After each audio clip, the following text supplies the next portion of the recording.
Nico. Bonjour à toutes, bonjour à tous. Fin mars 2017, vous m'avez confié la tâche de remettre Lompont sur les rails. Et ce, à tous les niveaux. Démocratique, administratif, social, financier. Avec toute l'équipe d'Ensemble pour Lompont, nous nous sommes attelés à cette tâche. Et priorité des priorités, aujourd'hui, les finances de la commune sont saines.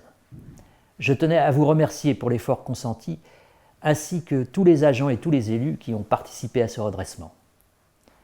Avec une réduction de l'endettement de plus de 3 millions d'euros, une organisation efficace des services et une sérénité retrouvée dans la vie locale, nous pouvons aujourd'hui envisager l'avenir. C'est pourquoi je vous propose de me renouveler votre confiance en tant que maire de Lompont, avec toute l'équipe d'Ensemble pour Lompont qui a prouvé son efficacité, sa solidité et sa proximité. Sans tarder, nous devons relever des défis importants, à commencer par la transition écologique. Je suis persuadé que les solutions viendront du terrain. En matière de transition énergétique, la commune doit donner l'impulsion et nous entraîner tous dans des démarches vertueuses sans laisser personne au bord du chemin. Notre projet va consister à rendre énergétiquement neutres tous les bâtiments communaux. Nous avons déjà commencé avec l'école de l'Ormois, qui a été rénovée thermiquement. Il faut fixer des objectifs, des priorités et mettre les moyens en face. C'est un exercice qui est compliqué, avec des finances communales qui restent serrées, malgré le redressement financier, mais en même temps, consommer moins d'énergie, c'est réduire les dépenses de fonctionnement. La transition écologique, c'est aussi une agriculture de proximité, bio, qui nous fournit une alimentation saine dans nos assiettes comme dans nos cantines. À Lompont, la tradition maraîchère a été revivifiée par les 2 AMAP. Le bio a fait son entrée dans les cantines et nous avons fini le recensement de toutes les terres agricoles disponibles pour être converties au bio dans le cadre du projet Sésame. Cette politique nous permet de concilier urbanisme et espace vert et agriculture qui fait le charme de notre commune.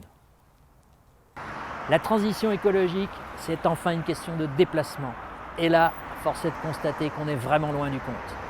Il faut poursuivre l'action que j'ai engagée avec mes collègues maires pour contraindre l'État et la région de créer un transport collectif digne de ce nom sur la RN20. Faute de quoi, il ne serait pas raisonnable de continuer à construire sur cet axe. Il va aussi nous falloir être imaginatifs pour inventer des modes de déplacement nouveaux sur la commune. Toute période de transition génère des peurs bien légitimes qui conduisent souvent à se replier sur soi-même. Au contraire, c'est le moment de retisser les liens, de recréer des espaces d'échange, de dialogue, de solidarité. Des espaces que nous avons ouverts depuis 3 ans, à l'image de ce qui s'est passé pour construire le quartier de Biron qui viendra prochainement sortir de terre ici.